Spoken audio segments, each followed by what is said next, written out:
Hello guys, আমি প্রদ্যুম্ন চলে এসেছি একটা নতুন ব্লগ ভিডিও নিয়ে। তো দেখতে থাকো বন্ধুরা। আর তোমরা সবাই জানো আন্তঃটাঙ্গাখালী ক্রিকেট টুর্নামেন্টের উদ্বোধনী ম্যাচের সময় আমি ভিডিও তোমাদের একটা দিয়েছিলাম। আর আজকে ছিল রবিবার 4 তারিখ, আর আজকে ছিল ফাইনাল খেলা।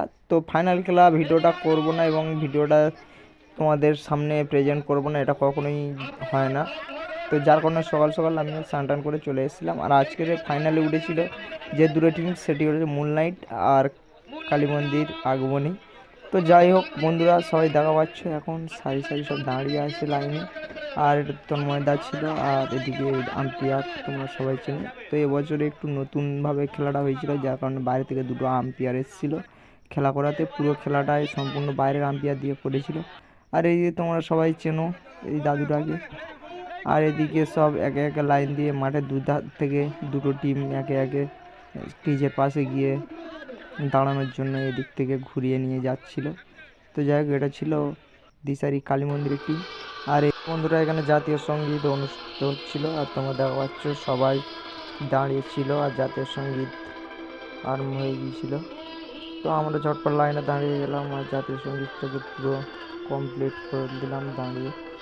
আর সবাই জানো আজকের খেলাটা কিন্তু খুব দুটো হাড্ডাহাড্ডি লড়াই, কারণ দুটি সব কড়া টিম। আর এদিকে খেলার শেষ মুহূর্তের ভিডিওটা তোমরা একটু দেখো। আর আজকের চ্যাম্পিয়ন হয়েছিল দিশারি।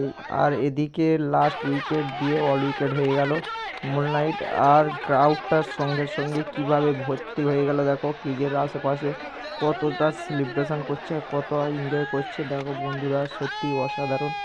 আর সত্যি ফাইনালে উঠে জেতা একটা আলাদা লেভেলের মানে আনন্দ, সত্যি খুব অতুলনীয় আনন্দ। আর এটাই তারা বুঝিয়ে দিল। আর দিশারি সত্যি খুব দারুণ একটা টিম, কারণ ওদের সামনে যে কোনো অপোনেন্ট টিম এসেছিল যে কটা, সবাইকে সত্যি খুব খুব খারাপভাবে হারিয়েছিল, যার কারণে। আর আমরা জানি এবছর কাপ দিশারি নেবে, কারণ ওরা পরপর 4টি বছর কাপের ধারে বাড়েও যায়নি, কোয়ার্টার ফাইনালে কিংবা সেমিফাইনালে হেরে গিয়েছিল। আর ওদের প্রচেষ্টাও এবছর খুব ছিল, তার কারণে টিমটাও ভালো করেছিল। তো জানি না তন্ময়দা কতটা আনন্দ হচ্ছে সত্যি। আর মুন্নাই হেরেছে, কারণ ওরা পরপর 3 বছরের রানার্স, এটাও একটা ভাবার বিষয় যে 3 বছর পর পর রানার্স হলো। সে যাই হোক, ওরা চেষ্টাও করেছিল, খুব সুন্দর খেলা হয়েছিল। কিন্তু খেলার মাঠে খেলা হার জিতের খেলা।